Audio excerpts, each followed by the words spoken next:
The Sknfa Premier League shifted into high gear on Sunday with 8 goals scored in 2 matches. The second of Sunday's doubleheader saw a 6-goal thriller between St. Peter's FC and Honda Newtown United in an entertaining 3-3 draw. Shaveen Boston scored the first goal of a brace in the 6th minute, a stunning strike from yards out to give St. Peter's an early lead. But that lead was short-lived after Kimber Lawrence headed in the equalizer from a corner kick in the 11th minute. Not to be daunted, St. Peter's pressed for another lead, which they got in the 34th minute. Boston again, flicking a nifty shot in the 18-yard box to restore a 1-goal lead. But Newtown was not to be denied and equalized from the penalty spot through a former St. Peter's player, Shaheem Prentice, who incidentally also won the penalty in the first place. It was 2-2 at the half, and both teams after the break pressed to get the lead. It was St. Peter's to strike first through Julian Gordon in the 68th minute, but just like last week against St. Paul's, St. Peter's once again gave up the lead in the dying moments of the game. Denelson Thomas cut through the final third and notched a pass from Newtown captain Johannes Mitchum to rescue a draw for the East Bastia outfit in the 5th minute of stoppage time.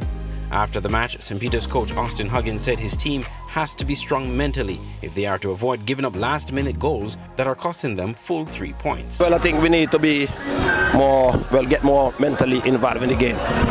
The dying moments, I think we lose concentration too easily.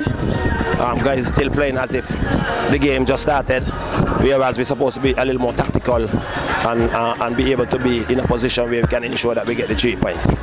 Coach Anthony Nets Isaac of Newtown said they made some fundamental mistakes, giving away cheap goals. I'm afraid we give up too much spaces and give up them 2 easy goals here or so. But then again, is the work that we put in at training, the overtime that we put in, is keep helping us in late in games to come back. In Sunday's earlier match, Rams Village Superstars got a comfortable 2-0 victory over Jones Group's Sandy Point FC. Sandy Point's Dion Taylor scored an own goal in the 37th minute, and Kasha Birmingham scored in the 72nd minute to seal the win for Village. Village assistant coach Vaughn Patrick assessed the match. Well, yeah, we're thankful for the win, but the more goals, the better. We played okay, but a few more goals and would have been good for us. For Sandy Point's assistant coach Kenneth Douglas, it's back to the drawing board.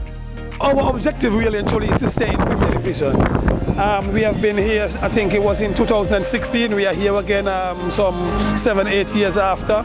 We have to keep going. We have 6 more games, maybe 5 more games in the first round. We have to keep going at it. We have to keep drilling them in training, teach them here and there. I think that we're going to pull through. We're not doing too well. We just have to capitalize on our chances here and there, and I think that we'll be okay. We'll be okay.